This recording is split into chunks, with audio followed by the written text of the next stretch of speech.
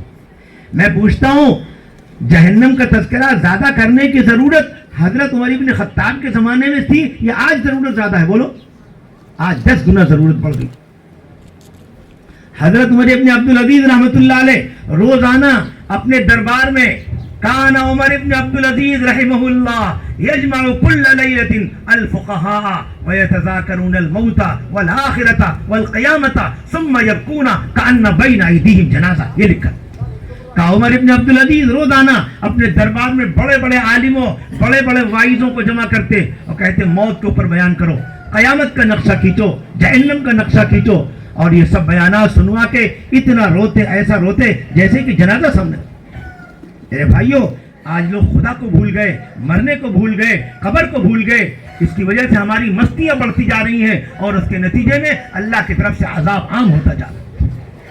آج زیادہ تر لوگ پریشان ہیں، کوئی کاروبار کی لائن سے پریشان، کوئی بیوی سے پریشان، کوئی پڑوسی سے پریشان، کیوں؟ ہم نے اپنے پیدا کرنے والے کو ناراض کر دیا۔ اور یاد رکھو یہ زمین اللہ کی ہے، یہ آسمان اللہ کا ہے، جو اللہ کو ناراض کرے گا وہ اللہ کی زمین پر چین سے نہیں رہ سکتا۔ بس اس آنے والے مہینے کو غنیمت سمجھو، اللہ کو راضی کرنے کے لیے ایک گولڈن چانس مل رہا ہے، سنہرا موقع مل رہا ہے، وقت نہیں ہے۔ انہوں نے صرف 15-20 منٹ کا وقت دیا ہے، میں تمہیں کیا کیا سناؤں؟ صرف ایک مرد اور ایک عورت کا قصہ سناتا ہوں، اس سے اندازہ لگاؤ کہ ہمارے بزرگان دین رمضان کو کیسا وصول کرتے ہیں۔ بتاؤ پہلے مردوں کا سناؤں کہ عورت کا سناؤں؟ پہلے عورت کا سنو۔ حضرت مولانا الیاس صاحب رحمۃ اللہ علیہ کی والدہ محترمہ ہے، ان کا نام ہے بی صفیہ، پورے قرآن پاک کی حافظہ ہیں۔ ان کے معمولات میں لکھا ہے کہ وہ رمضان میں روزانہ 40 پارے تلاوت کرتی تھی۔ کتنا بولو؟ کیا مطلب؟ قرآن تو 30 پارے کا ہے، 40 پارہ تو ہے نہیں۔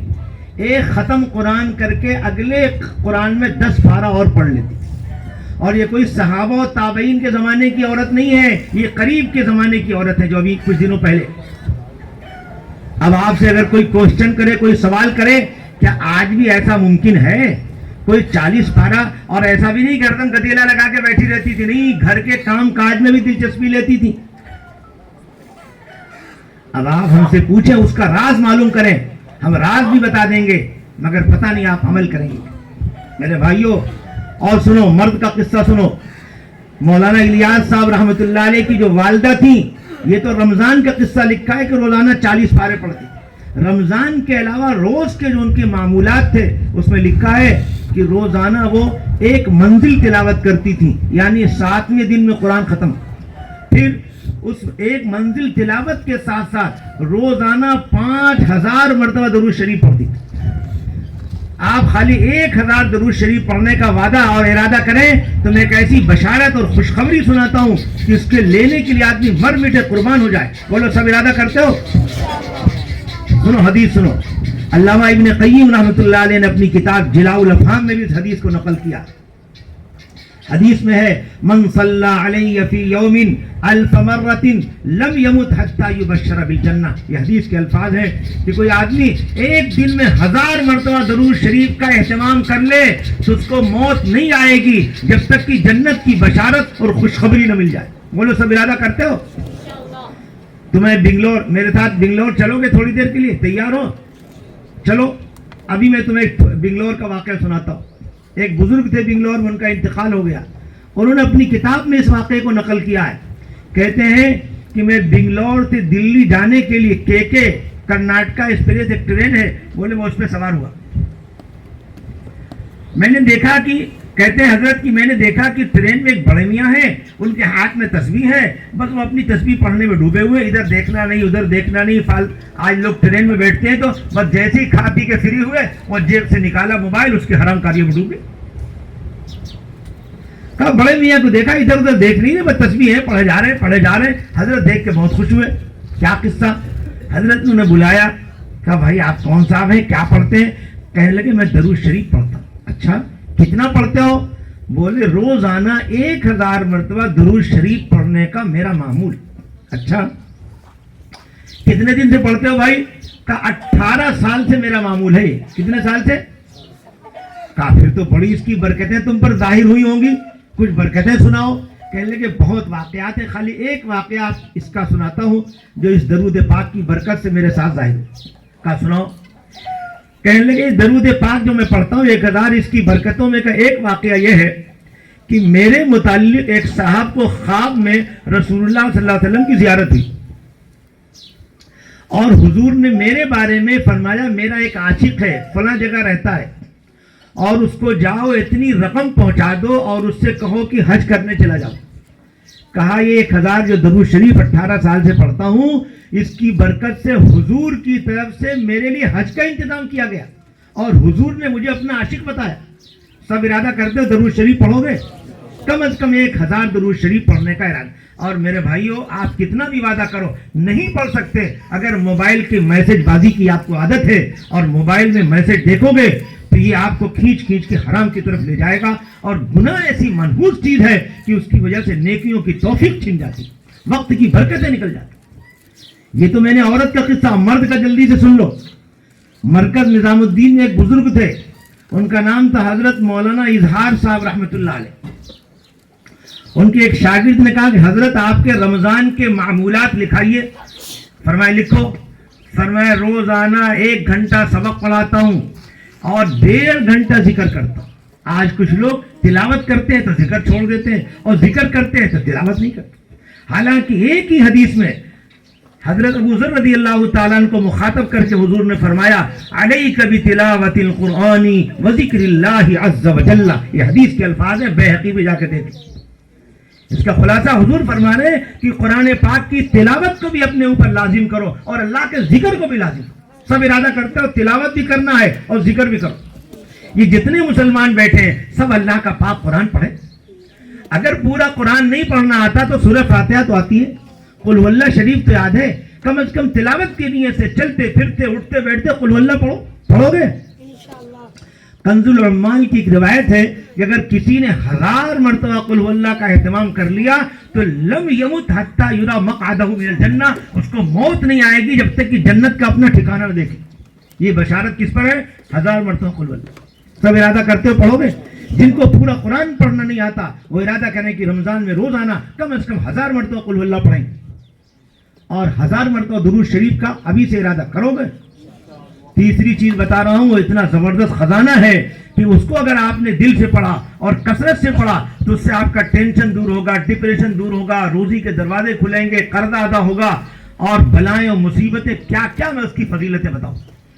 سب لوگ میرے ساتھ پڑھو, میں پڑھا رہا ہوں, پڑھو. اللہم اغفر لی وللمؤمنین والمؤمنات. اسے زبان پہ چڑھا لو, رٹ لو, یاد کر لو. یہ ایسا عمل ہے اگر ایک مرتبہ آپ نے سچے دل سے پڑھا اور وہ قبول ہو گیا تو اس کی برکت سے آپ کے بھی گناہ معاف ہوں گے, امت کے بھی معاف ہوں گے اور ایک مرتبہ پڑھنے پر اتنی نیکیاں آپ کے اکاؤنٹ میں آ جائیں گی کہ آپ شمار نہیں کر سکتے. اب یہ علماء بیٹھے اس لیے حدیث سنا دیتا ہوں, اس کا ثبوت سنو.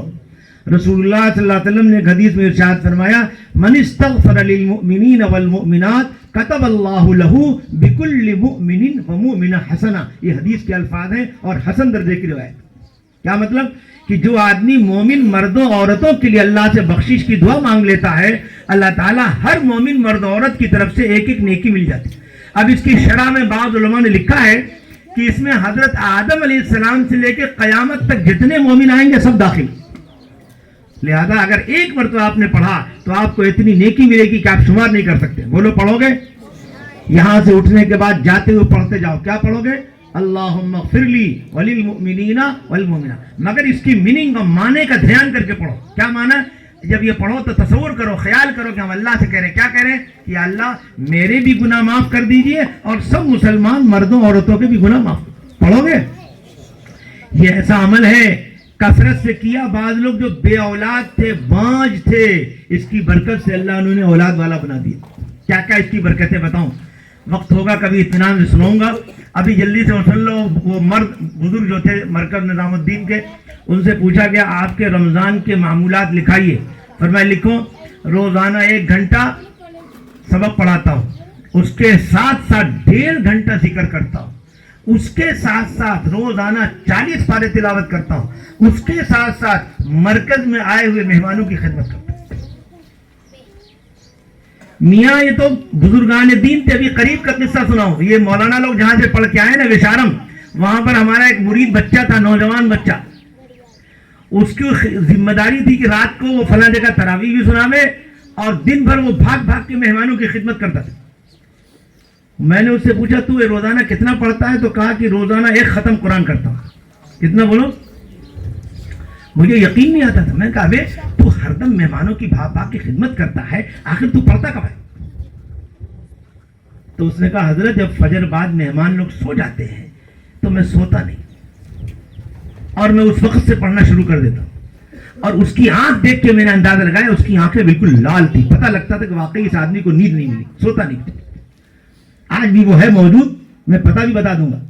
تو پتہ چلا اگر کوئی آدمی گناہوں سے بچے، موبائل کی فالتو لایانی چیزوں سے اپنے آپ کو بچائے تو اللہ تعالیٰ اس کے وقت میں برکت دیتے ہیں۔ آج بھی کوئی ایک ختم قرآن کرنا چاہے تو وہ تم ایک ختم کی بات کرتے ہو، تمہارے آبا و اجداد نے رمضان میں 50 قرآن ختم کیے۔ سنو، مولانا زکریا صاحب رحمۃ اللہ علیہ نے ایک مرتبہ رمضان آنے سے پہلے اپنے بہت سے خلفاء کو خط لکھا، کہا بھائی امام ابو حنیفہ رحمۃ اللہ علیہ رمضان میں 61 قرآن ختم کرتے تھے۔ کتنا؟ ایک دن میں، ایک رات میں، ایک تراویح۔ کہا رمضان آیا، ہم لوگ بھی کوشش کرو، ہم لوگ بھی ختم کریں۔ تو واقعی حضرت کے کہنے سے حضرت کے لوگوں نے کوشش کی تو کسی کی کارگزاری آئی کہ اس سال انہوں نے رمضان میں 50 قرآن ختم کیا، انہوں نے 56 قرآن ختم کیا۔ آج بھی ایسے لوگ، یہ قریب کے لوگ۔ اس لیے میرے بھائیوں، اس آنے والے ماہ مبارک کا قرآن کی تلاوت سے، رمضان کے روزے سے، تراویح سے اور گناہ چھوڑ کے اس کا شاندار استقبال کرو۔ ایسا رمضان گزارو کہ یہ رمضان اللہ کے دربار میں تمہاری سفارش کرے، ایسا رمضان گزار دو کہ اللہ کو تم پر پیار آ جاوے، اللہ تمہیں معاف کر دیں، تمہاری سب بگڑی بنا دیں، دنیا کی بھی اور آخرت کی بھی۔ کرو گے سب لوگ؟ اللہ تعالیٰ عمل کی توفیق عطا فرمائے۔ وآخر دعوانا ان الحمدللہ۔